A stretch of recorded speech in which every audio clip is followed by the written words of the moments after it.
Good morning. Day, no idea. I think the next thing that I'm going to be doing is the new solar charge controller. So somebody sent me a link to the panels that were up there, and it was actually, they sent me the link to their new panels, not these panels, which were less powerful, strangely enough. So I've ended up with these, which are perlites, and they are very strong. 300 watt each panel. I think it's 290 watt, maximum of 9.85 amps if I remember correctly, and I got told they were different. So luckily I tested the input that was coming down and out of them, and it was massive. I had around 72 or 75 volts at about 20 amps. So the box that I've got, this box, cannot deal with that. But that is a split charge relay anyway, or battery to battery charge. It just seemed the best thing to do is just to buy another box at the minute, £200 or whatever it is, English pounds. I want these batteries to be taking charge while the solar is out, so that's where we're up to. I'm probably going to go and have a look at that box, see how big the item actually is, work out where I can put it.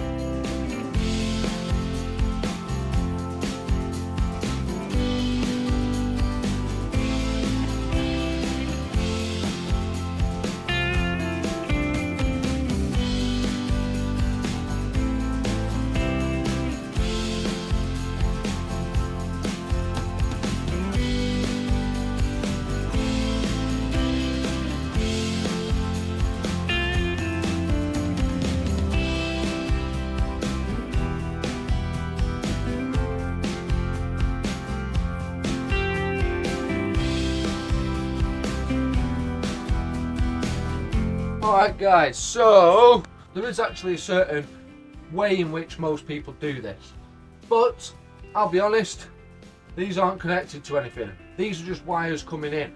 As soon as I found out the voltage that was coming in through these the other day, I unplugged them immediately, and I actually threw a board over the top just to kill the power straight away so that I didn't have to isolate these completely. So another one is, you shouldn't really wire this up and then plug your connectors in on the top when it's got a lot of power running through it. I believe the connectors don't like it. So top tip for you, throw a piece of cardboard on your solar panels. Can't really do anything, can it? That's all I've done. Put a piece of wood over the solar panels, check the wires, nothing. Safe, yeah? Works for me. So that's all I've done. There's probably somebody out there that'll tell you completely different. I'm not a solar expert, so I suggest listening to them. But now I have no power in my cables. I mean, they're insulated anyway to make sure that they are as safe as possible, because I mean, you touch these things together, you've potentially got, well, you've got a big short on your hands, the same as touching battery terminals together, so you're going to get a spark. Right, I'm going to wire these up now. Enough rambling. Swagger down the street with your red lips and funky beat. You better hold your head up to the sky. I'm gonna roll with you till the day I die.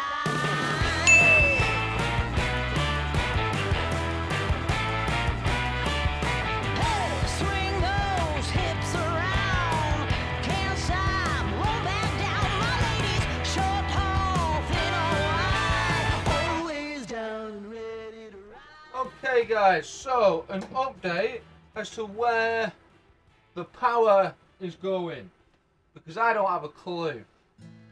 Nah, I'm only joking. So you'll have seen that I just connected that up, and I just ran outside, plugged one panel in, and connected and pulled the cardboard off the one panel.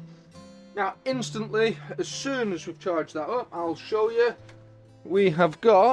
I've still got the circuit turned off. That's the power to the actual van. So not the front of the van, the camper of the van. This basically. This is still turned off. As soon as you turn this on, I imagine this will come on.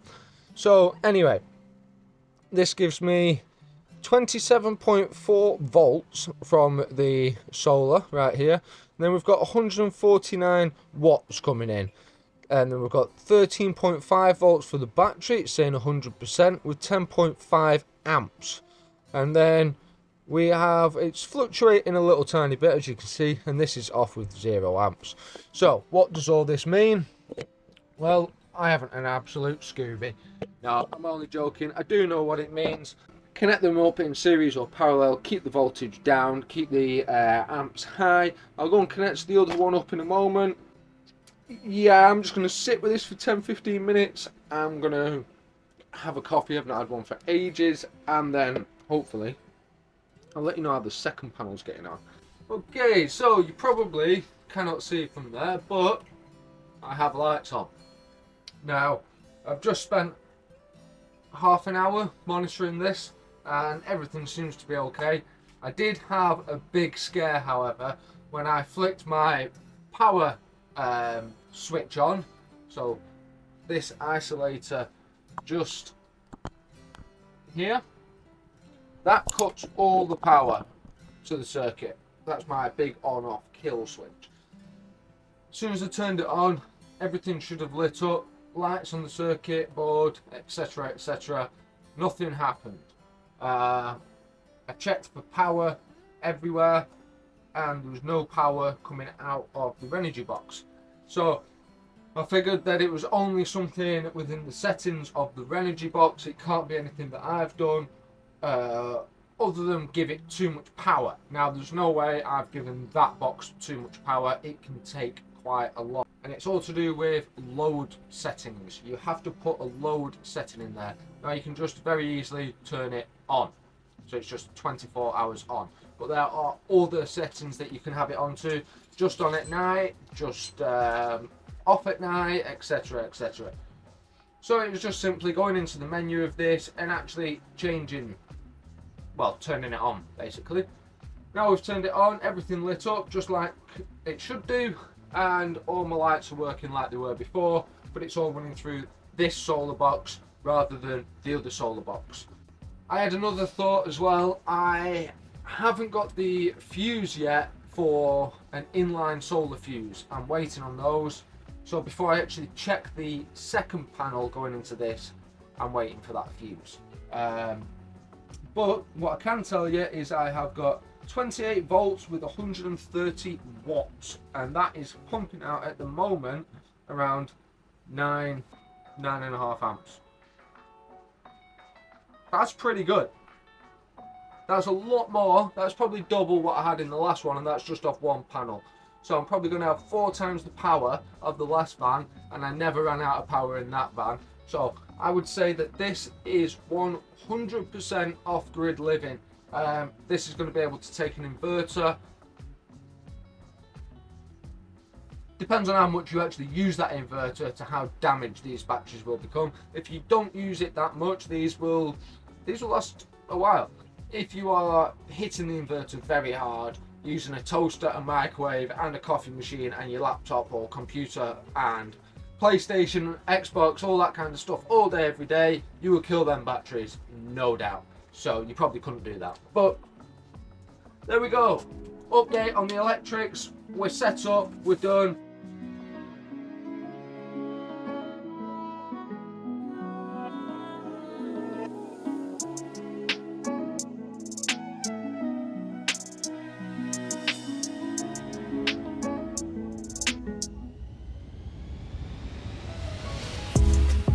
Alright, so what the hell is going on? Basically, I got all the electrics wrapped up. I couldn't help myself. I wanted to test it. I might have already said. So the plan of action is my father's coming tomorrow and he's going to put a second coat of paint on the roof. Once that is done, we can really get things going then. I can get the wall panels put up and stuff like that. I'm screwing these on now temporary from the front, like I say. I'll bracket it from the back, and then once it's bracketed, I can take these screws out the front and I can border the whole piece of wood. That's the plan of action. I want to get them bordered so that I can take them back out, so that when my dad paints, there's no oil going all over bare wood, and These can then get primed tomorrow, if not a little bit more than that. So that's the plan of action. Don't know how much longer we're going to be working for though, because it's about 8 o'clock now. So today has been pretty terrible for time. As soon as the RENOGY box came, all my windows went out. All my plans went out the window. Look how tired I am. I can't even string sentences. So yeah, I should probably stick to my plans a little bit more, but we've got the shower done, we've got the electrics pretty much wrapped up. I'm happy to go away with it as it is anyway.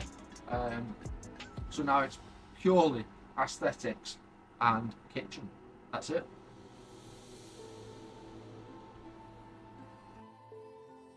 So, good morning, guys. You may have noticed last night I didn't do a outro. It's because I'm down to one memory card, and I didn't realise it had filled up, and I couldn't do an outro until it downloaded, which was about 11 o'clock last night. So here we are. So the first thing we need to do today is this roof is getting covered by my father, and I'm going to finish off the bathroom. So there's only a couple of pieces to go in here now, which is good. We've got some expanding foam coming out of here, and it's hard in the middle now, which is good. It's actually coming up around the edges as well, which is good. I'll just cut that out. So we've got that to put a last piece of plastic clad at the bottom down here, all the way around. And then what we need to do really is box off the battery area and possibly batten all of these, or let's say trim. So I think it's time to have a morning juice and crack on with some work.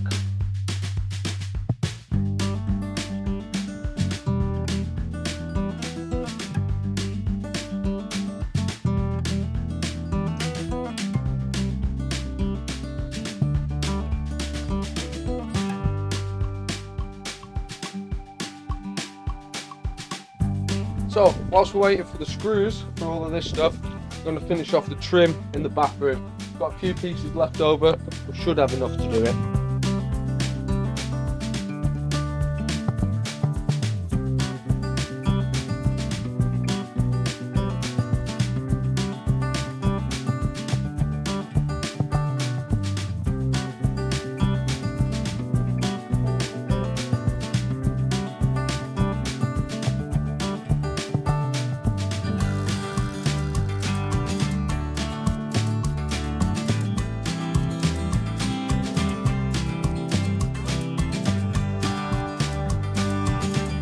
Guys, so we have had a busy day today, and unfortunately camera issues, but never mind, doesn't matter about the camera issues.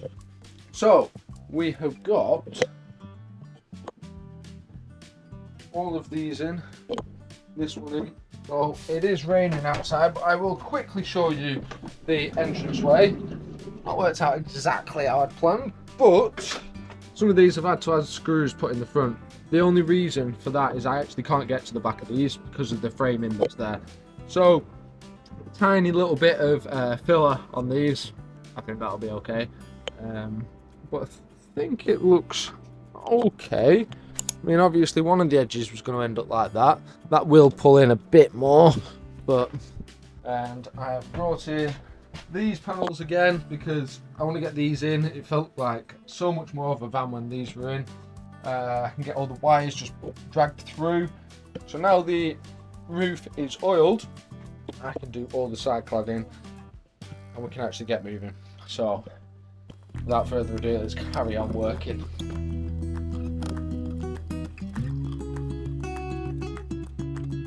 Also, one thing I did want to point out, now I've just put this in and I forgot I did this the other day, and people might have noticed it, you might not. These pieces up here, they are to basically account for my mess up again. So at the very top on this side, it does bring it out a little bit more, but when we put the board up, the cladding, it should fit perfectly flush now, instead of any little gaps and just having one run of tiny little board basically. I think that would have looked worse than the extra curve that you probably won't see.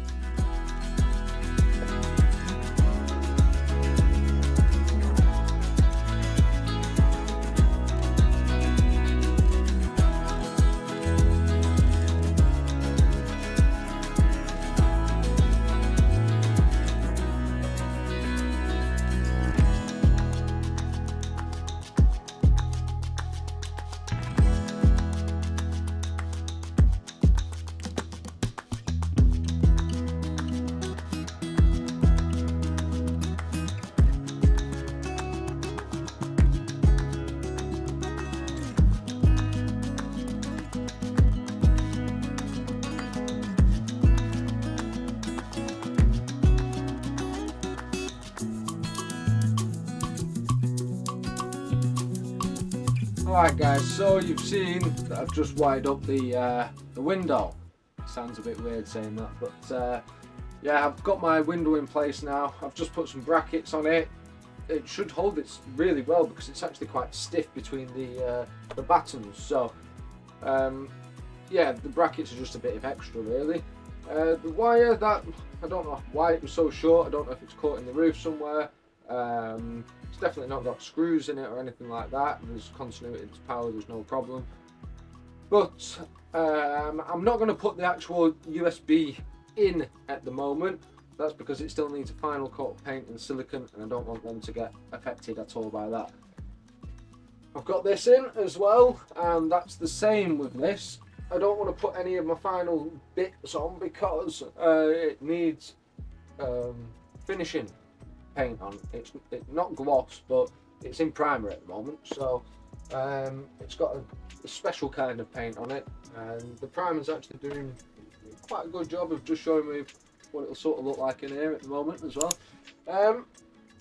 But the wires around this area aren't the best, so I am just going to spend a little bit of time tidying this up, and I'm going to sign out for tonight because this is it. And I think I need to get some food, a shower, sort myself out again. So this will do it for tonight, guys.